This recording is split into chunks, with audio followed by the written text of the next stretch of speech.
Hello नमस्कार, मी वर्षा नालोड चॅनलमध्ये तुमचं खूप स्वागत आहे. सगळेच आय होप खूप छान असतील. मी देखील छान आहे. तर आजचा व्हिडिओ होलीचा आहे.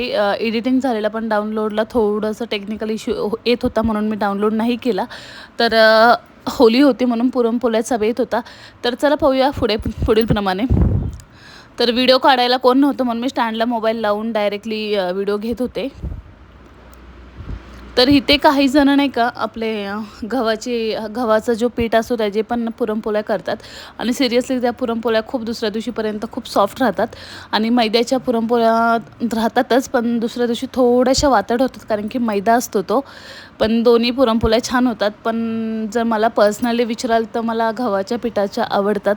पण मी आता बनवताना मैद्याच्या पिठाचे बनवले आहेत कारण की आपल्याला व्हिडिओ देखील काढायचं होतं आणि थोडंसं म्हणजे व्यवस्थित टेक्स्चर वगैरे राहतं मैद्याच्या पिठाचं. त्यामुळं मला असं वाटलं की मैद्याच्याच पिठाचं बनवावं. आणि पीठ देखील असं एकदम व्यवस्थित सॉफ्ट मलायचं, म्हणजे पातळ पण नाही मलायचं आणि घट्ट देखील नाही मलायचं. जसं मी दाखवेलच तुम्हाला पुढीलप्रमाणे. जर तुम्ही घट्ट पीठ मळलं तर पुरणपोळी लाटताना बिलकुल पण अशी लाटली जात नाही आणि मग ती फुटते. आणि जास्त पातळ लाटली तर मग ती चिपकून उगाच फुटल्या जाण्यापेक्षा. आणि पीठ मळून झालं एक मस्तपैकी प्लॅस्टिकची पिशवी घेऊन त्याला रॅप करून ठेवायचं. तर इथे डाळ आपली शिजली नव्हती तोपर्यंत म्हणले की भाजीची तयारी करून घ्यावी. तर पनीरची क्यूब मी कटिंग करून फ्राय करत नाही. तर मी डायरेक्टली जी पनीरची वडी असते ना ती वडी डायरेक्टली मी शोलो फ्राय करून घेते. ते कटिंग केलं की त्याचं थोडंफार कुस्कुर पण होतं. त्यापेक्षा मग ही अशी वडी डायरेक्टली छान शोलो फ्राय केली ना तर भाजी देखील खूप छान लागते आणि म्हणजे असे तुकडे पण कुस्कुर पण होत नाही पनीरचा.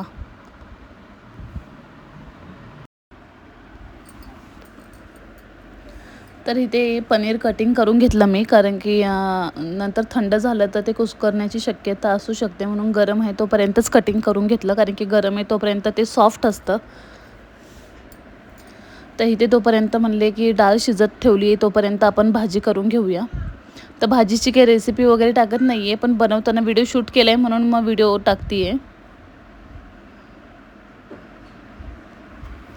तर इथे जे मी दाखवलं तुम्हाला की मिक्सरच्या भांड्यामध्ये जे वाटण होतं ना ते वाटण आपल्या डेलीचं वाटण आहे.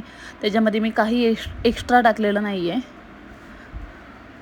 जे पनीरसाठी स्पेशल वाटण केलं जातं मी मागच्या वेळेस एक व्हिडिओ मी शेअर केलेली तर तसं वाटण नाही आहे. तर इथे तेल टाकून कढीपत्ता टाकून मी जे वाटण केलेलं ना कांदा खोबरा लसूण थोडंसं पुदिना टाकलेला थोडंसं आपले खडा मसाला टाकलेले तर ते सगळं मसाला करून घेतलेला तेच आहे. तर इथे सगळं छान व्यवस्थित आपले जे सुका मसाला आहे तिखट वगैरे बाकी गरम मसाला धना पावडर हे सगळं टाकून व्यवस्थित ग्रेव्ही छान फ्राय करून घ्यायची आहे.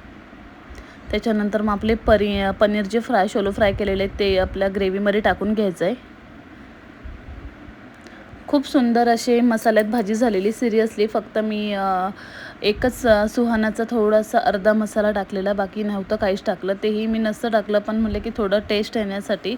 तर इथे बघा आता काय झालं अचानकपणे मी कुकर खाली घेतल्याच्यानंतर गॅस सुरू होतं मला लक्षातच नाही आलं.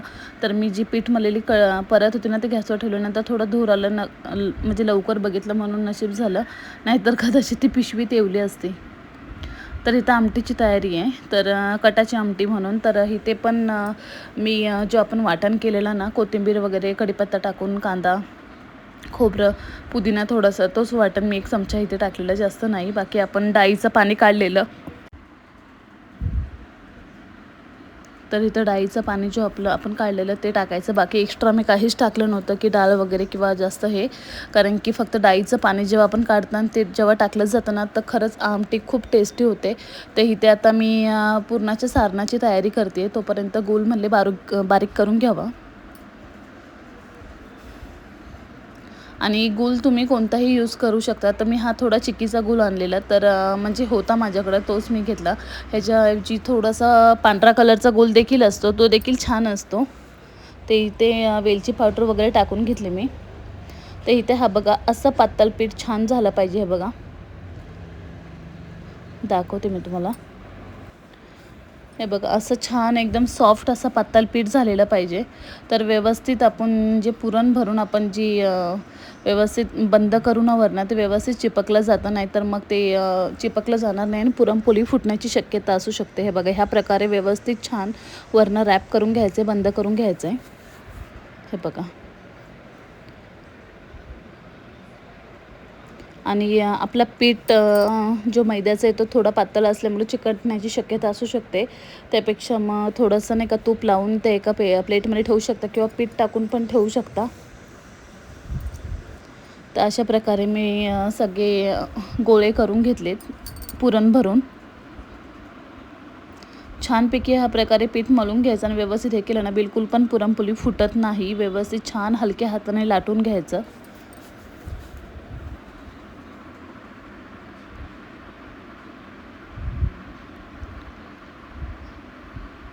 व्हिडिओ खूपच मोठी होत होती म्हणून मी थोडंसं फास्ट फॉरवर्डमध्ये घेतली ती. हे बघा खूप एकदम हलक्या हाताने व्यवस्थित छान लाटून घ्यायचं. जास्त दाब बिलकुल पण द्यायचा नाही. ते इथे आपण छान आता पुरणपोळी शोलो फ्राय करून घ्यायची आहे. आणि व्यवस्थित लाटली गेली ना की व्यवस्थित छान आणि सॉफ्ट होते. एकदम अशी वातड बितड बिलकुल होत नाही. मी दाखवेल तुम्हाला लास्टला.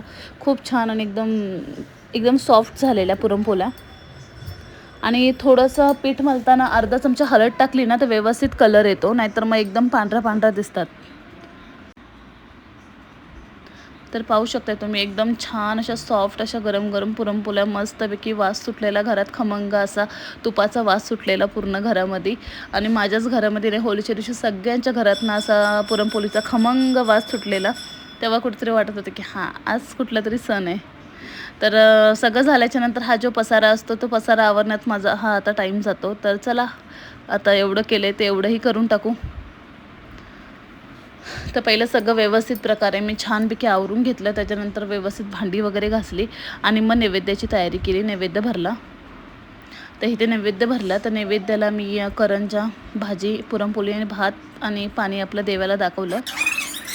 तर आता हा नेक्स्ट डेची सुरुवात आहे. तर आता दुसऱ्या दिवशी होळीची सुरुवात झालेली. मुलं इकडनं तिकडनं खेळत होते. मी वरनं गॅलरीतनं बघत होते. कारण की मला पर्सनली होळी बिलकुल म्हणजे मी लग्नाच्या आधी खेळलेले, पण त्याच्यानंतर काहीतरी एकदा माझ्या डोळ्यात का कानात कलर गेलेला. तिथनं थोडी भीती माझ्या मनात राहिली. मग मी कधीच नाही खेळले तिथनं. तर आताही इंटरेस्ट नाही मला तितकं खेळायला. पण श्रुती वगैरे गेलेली खेळायला. खूप एन्जॉय केलं, खूप मस्ती केली. आणि खरंच मुलींचं म्हणा मुलांचं म्हणा हे जे एक वर्षातनं दिवस येतो ना तो खरंच पूर्णपणे जगावं, एन्जॉय करावा. कारण की मुलींचं असं आहे ना की लग्नानंतर परत असे दिवस फक्त आठवणीत असतात. कारण की जसा दिवस उजळतो तसं तसं नवीन आठवणी निर्माण होतात. आधीच्या आठवणी फक्त आठवणीतच राहतात आदले दिवस. तर खरंच जो दिवस येईल त्याच्यामध्ये एन्जॉय करा, मस्ती करा, मजा करा आणि त्याच्याबरोबर स्वतःचा अभ्यास देखील करा, करिअरचं लक्ष द्या.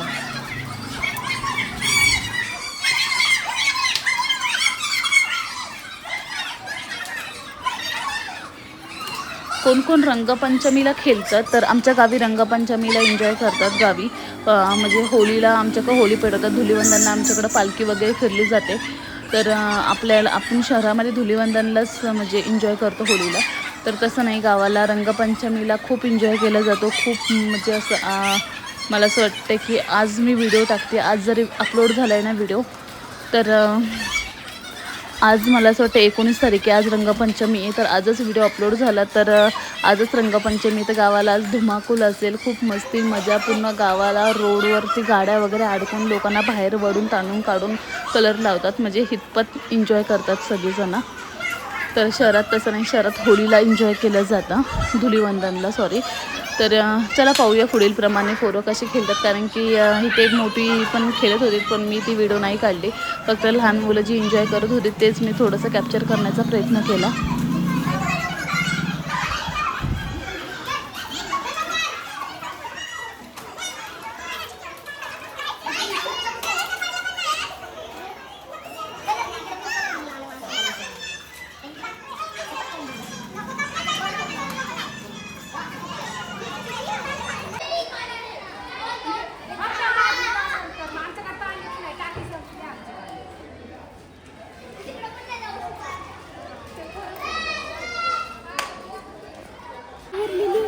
खेल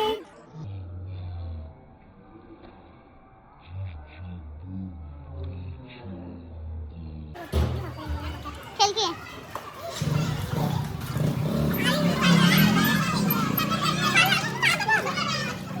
वाट लाव तू या लवकर अब एकमेकींना हात दाखवा.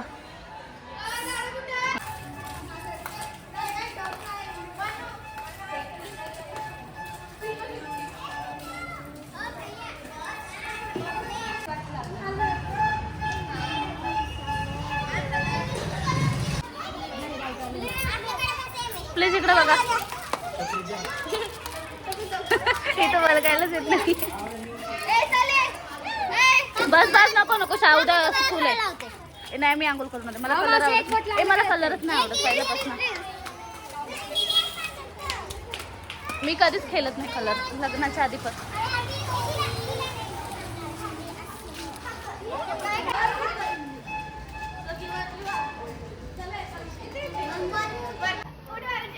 हां परत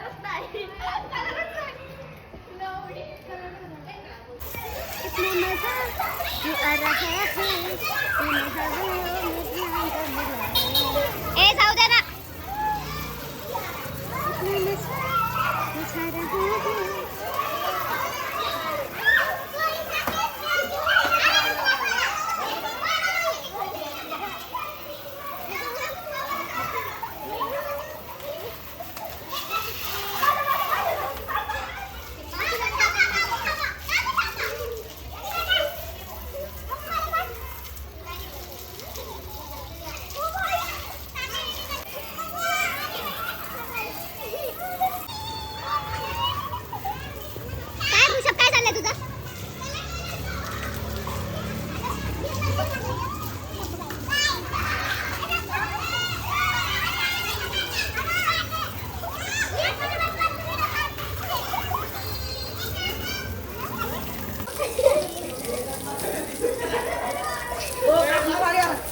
काय लावलंस? हा निघाला निघाला. लाव लाव अजून लाव. कुणी लावलंय रे? कुणी लावलं रे तुला हे? मूर्खपणा आहे. अशी मूर्खपणा करायचा नाही कधी.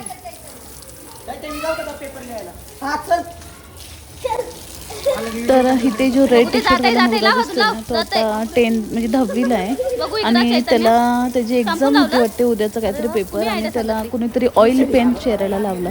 तर माझं सांगणं हेच आहे, होली तुम्ही एक फेस्टिवल म्हणून एन्जॉय करा ना की तुम्ही हे एकमेकाला असं त्रास देताय ना, ते खूप चुकीचं आहे. त्याने भरपूर रॉकेल वगैरे शोधलं, त्याच्यानंतर त्याने शॅम्पूने हे केलं तरी पण चेहरा ऑइल पेंट जातच नव्हतं. तर खरंच मी रिक्वेस्ट करते अशा हरकती करू नका तुम्ही, कारण की एखाद्याच्या डोळ्यात वगैरे जाऊ शकतो.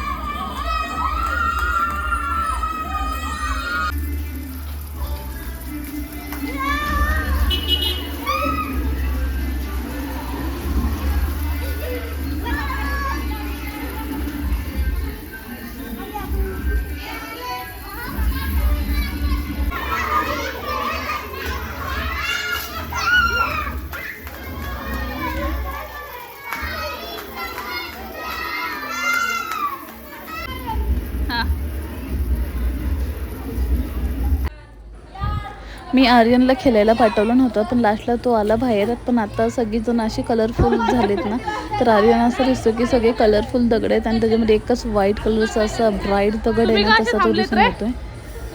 एकदम ते बघा सगळ्यांचे चेहरे एकदम असे मल्टी कलर झालेले आहेत. सगळे आता भिजून वगैरे व्यवस्थित आता उन्हामध्ये बसलेले आहेत.